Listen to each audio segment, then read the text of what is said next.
Hello guys. So sorry we entry once the show has the start. Okay. Training to stand on the front of the flippers, you put the side in front of the sit line, they lean forward to touch it, and that lifts the body up onto the flippers like that. And that was how we trained him to do a flipper stand. Good point. Yeah, well done. Now, he's also good at catching. Sea lions have what we call binocular vision. That means they've got two eyes facing forward, so they can judge distance and speed. When catching fish here, it's pretty easy to do that. Catching live fish in the wild obviously requires a lot more skill and a lot more effort. These animals in the wild face a daily battle to find enough fish. Due to pollution, due to overfishing, fish stocks are becoming depleted. That means they've got to work harder and travel further to catch the fish and squid they need. But they are naturally good at catching, and we've got some hoops here for him to try and catch. Now this is a bit different to catching a fish, because the hoops have to go over the head instead of in his mouth. And if he gets 3 out of 5, he's done quite well. He gets distracted quite easily, this one. The other day we were doing this, a butterfly flew past, he missed 4 of the hoops. Hey, good boy. Too busy watching the butterfly. But when he's concentrating on the hoops, he can catch them pretty well. And if he gets all 5, I'd like you to give him a big round of applause. Well done, Matt. Hey, good man.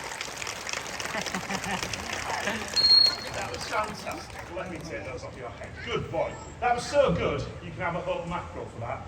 Now, mackerel are one of his favourite types of fish, and they swim by moving the tail from side to side very quickly. This creates little tiny wave patterns in the water behind the fish. The sea lions can actually use their whiskers to detect these wave patterns in the wild. If they can pick up on these little tiny wave patterns left by a fish's tail, they can follow them in the right direction, it leads them to the fish. So they can actually hunt when they can't see. If the water becomes dark or murky, if their eyesight fails them, they can still find fish. They can actually survive in the wild for several years. With him since the day he arrived here, and he is a wonderful sea lion to work with. People often ask me, how long does it take to train a sea lion? And that question is impossible to answer. Hey, mama, big boy. They're all different. They've all got different skills, they all learn at different speeds. No two are the same. For example, Matteo has been practicing balancing a ball on his nose for 3 years now. He can't do it. He drops the ball every time. But it doesn't matter to us because it's keeping him occupied trying. Any training you do with the animals prevents them from getting bored. And that is the main aim for us here. Preventing boredom is a big part of our job. If you leave the sea lions to just swim around in the pool all day and throw them fish now and again, it's inevitable they get bored. And if boredom sets in, behavioural problems can develop. So we do the training here to show you what they can do, but also to keep the animals active. And you love learning new things, don't you, Marvin? Yes, he does.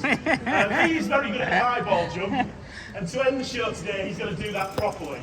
He's going to try and jump all the way up there, which on a hot day like this takes a lot of effort. But first of all, he's going to start with a quick impression. He does a wonderful impression of a predator that these animals face in the wild. They're attacked by a fellow marine mammal, the killer whale. And killer whales can swim faster than sea lions can. The first thing they do if they spot a killer whale is head for dry land. But when they're far out to sea, that's when they're vulnerable. This is the other predator that they face, or Marvin's impression of it. The flipper gives you a clue here. Come on, Marvin, you've got to lift your flipper up or the impression doesn't work. It is his shark impression. A very lame shark impression, I have to say. Now, there are 3 types of shark that prey on them. They are tiger sharks, bull sharks, and the notorious great white shark. But we've got to say most sharks are harmless. They've got a bad reputation, sharks, but most of them don't eat sea lions, and they don't eat surfers either, that's a myth. This is, of course, the closest he's going to get to a shark.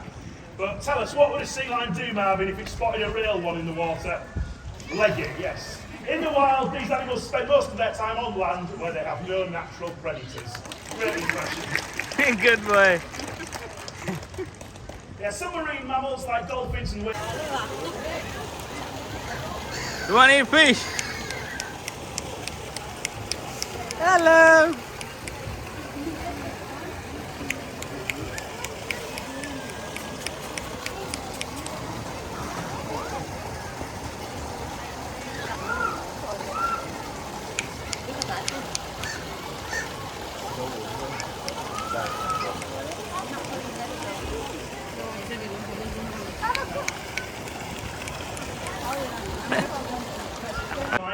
The species we have here, which is found all the way along the west coastline of America, They're found as far north as Canada, as far south as the Gulf of Mexico. They are doing fairly well in the wild, not endangered or threatened, and that's mainly because they spend most of their time out of water where predators can't get them. Us humans used to hunt them.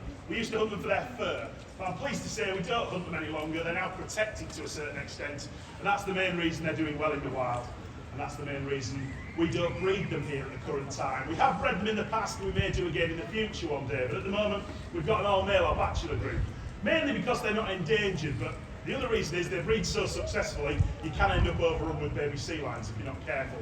You'd quite like some females here, wouldn't you? Yes, you would. Now, if you look on the side of Marvin's head, you can see he's got small pointed ear flaps that stick out. They're only tiny, but you can see those ears on the side of his head. That's how you can tell he's a sea lion, not a seal. Seals don't have external ear flaps. A seal's ear is just a small hole on the side of the head. So if you can see those ears, which are here and here, they're a bit ticklish, you don't like me touching them. You can see they stick out from the side of the head. That's a sea lion that you're looking at. Seals swim using their back flippers by moving them from side to side.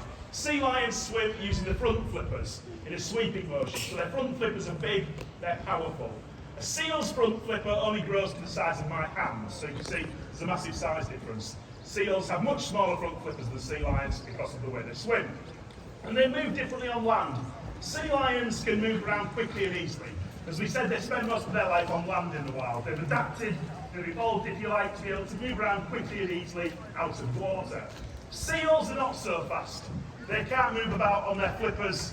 They have to move like this. Marvin, can you do your seal impression? Yeah, they sort of bounce along on their belly, a bit like a giant caterpillar. They can't stand up, they can't walk at all, they just wriggle about by moving their spine in a wave-like motion. And that is how you tell seals from sea lions. A very, very good impression. Give him a round of applause for that. Hey, good boy. We will quickly show you how good he is at catching the hoops. You saw Matteo doing his hoop catching a moment ago.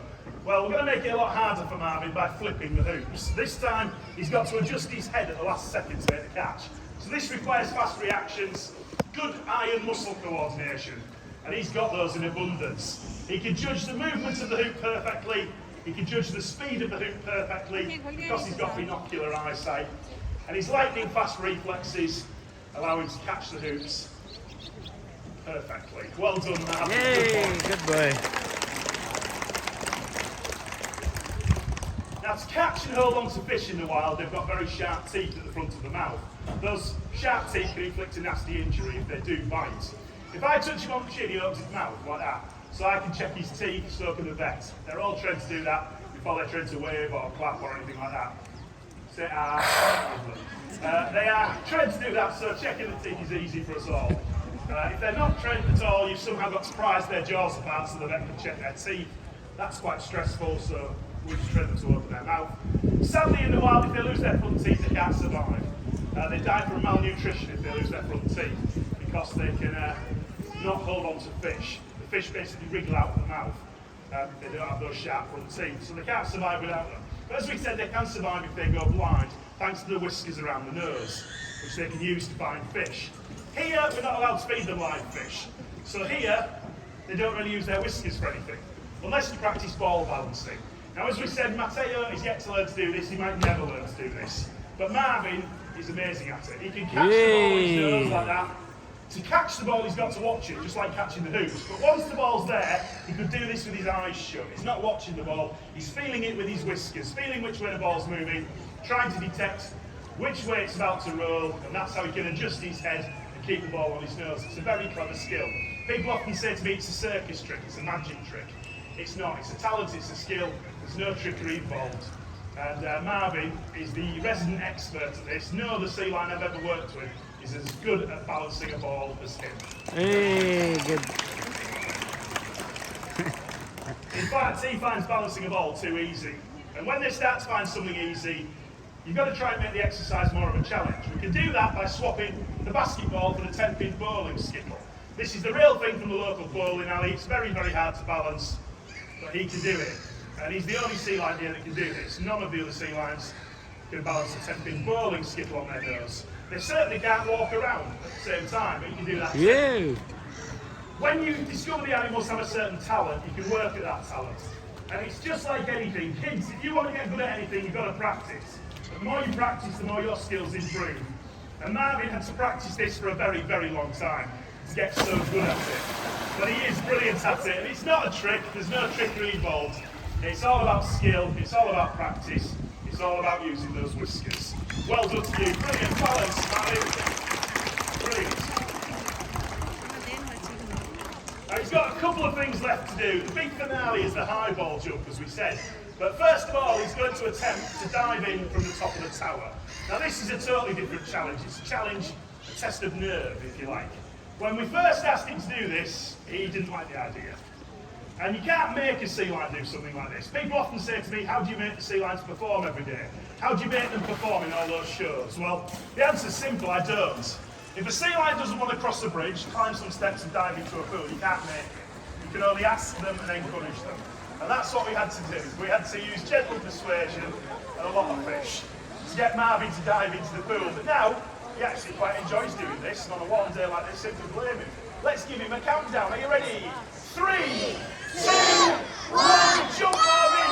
Yay!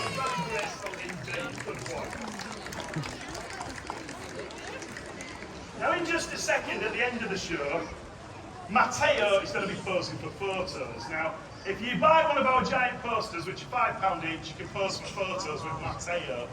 It is £5 per person to do that. You've got to take your own photos. But if you've got your phones or your cameras with you, it's a great photo opportunity. You get a giant poster and you get to stand in front of Matteo, take as many photos as you like with him behind you. All the proceeds from those posters go directly back to the sea lions here. So you're also contributing to Marvin, Merlin, Matteo, their everyday care, their never-ending fish bills, so it's much appreciated.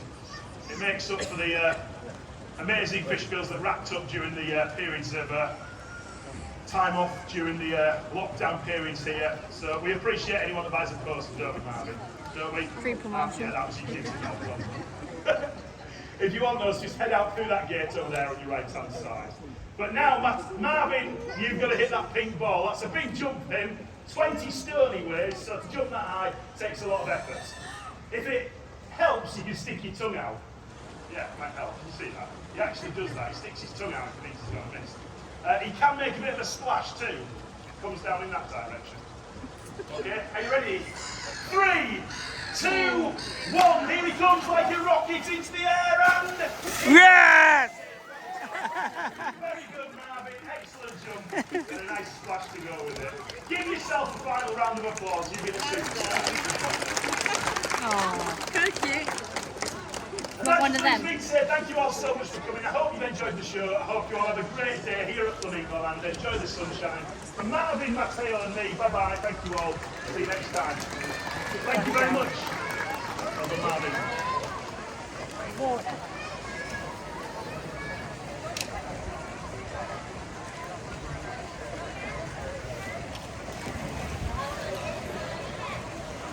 Hello.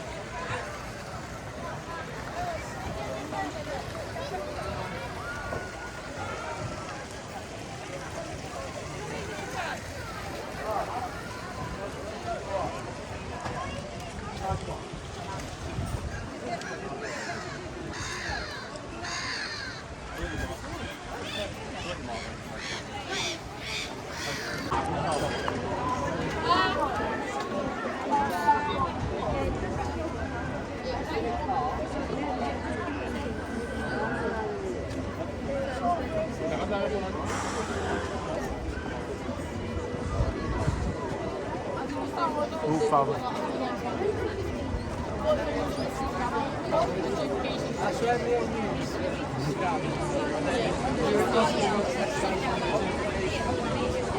one time, I said to him, alright, I'll give you this much stuff, this client,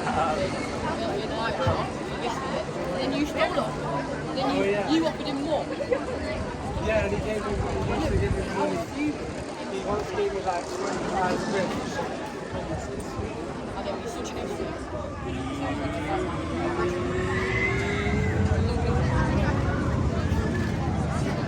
Yes, he did it.